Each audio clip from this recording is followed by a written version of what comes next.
Peace, my kings and queens, and welcome to another day's video. If you are new, welcome. I ask that you leave me a comment so I can properly welcome you to my channel.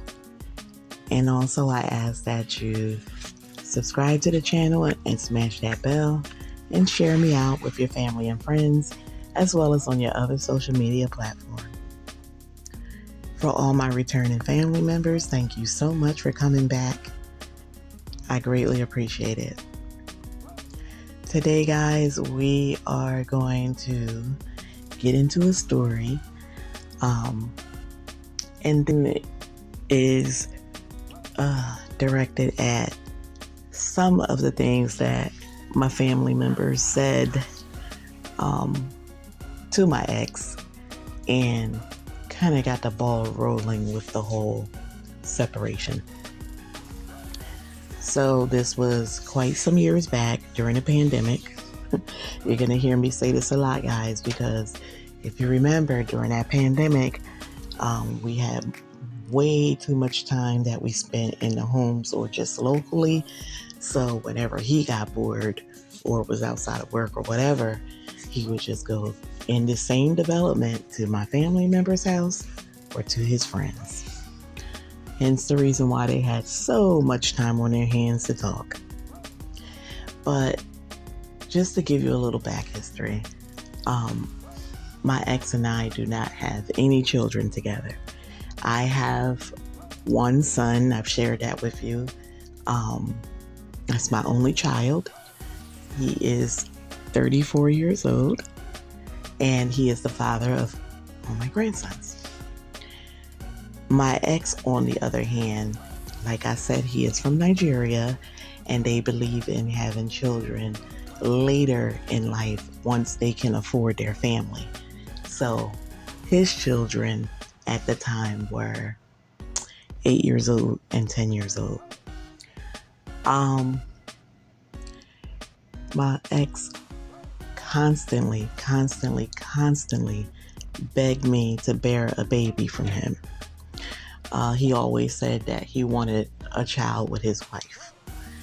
This was something he asked me for all the time from day one up until things just, turned sour.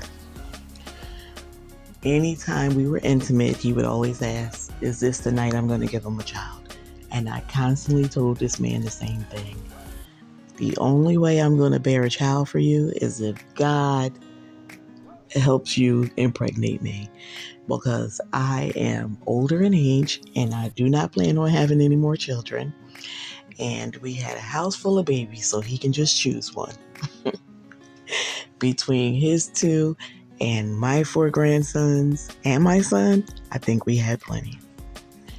But I shared this with my family members. Like I said, I had no idea that he was talking to them as well. But we were very, very close, you guys. And I shared this with them on a number of occasions.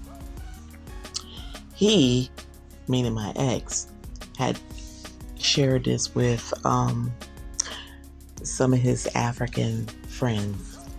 And I remember even speaking to the elders once, and they questioned me as to why I wouldn't have or bear a baby by my husband.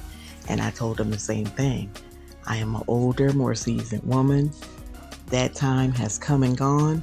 I have one son who is grown, who gave me 4 grandchildren, and I am not having any more kids unless God himself assists this man in impregnating me.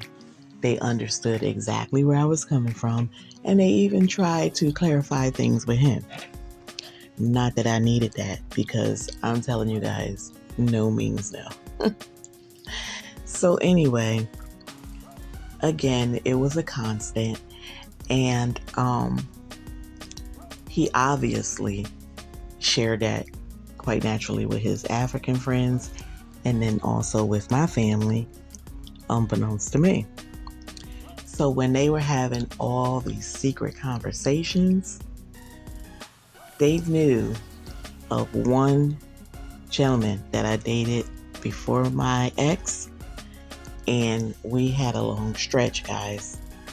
I dated this man for 11 and a half years, and it was no coincidence that he also was an African man. He was actually from Ghana. Both are located in West Africa, and they are neighbors. So anyway, he was always kind of intimidated by this particular individual. This man came up quite a few times in conversation. I guess it started from when you first start dating someone and they asked about the last person you dated. So that's how he came up between me and my ex. But he was always a threat to my ex. And it's basically because this man is very intelligent, very knowledgeable when it comes to living within the U.S. and interacting with, an American woman versus my ex, who was brand new in the country. And clearly I had to teach him everything he knows. But he forgot about that now. But guys, I'm telling you, I taught this man everything he knows. These family members used to always even give me compliments about it. Like, oh my gosh, you are so patient with him. And he actually is it's like a kid learning all brand new stuff because he's new to this country. So they said they admired it, but to him, they made it seem like I was taking advantage or manipulating. But guys, behind my back, they were talking to this man, and he started growing really, really cold and distant to me in the home, and I couldn't figure out why. I think I shared with you in a previous upload that he was saying it's because his mother was sick over in Nigeria, and like I said, I never saw him go through something like that, so I kind of backed off and gave him his space.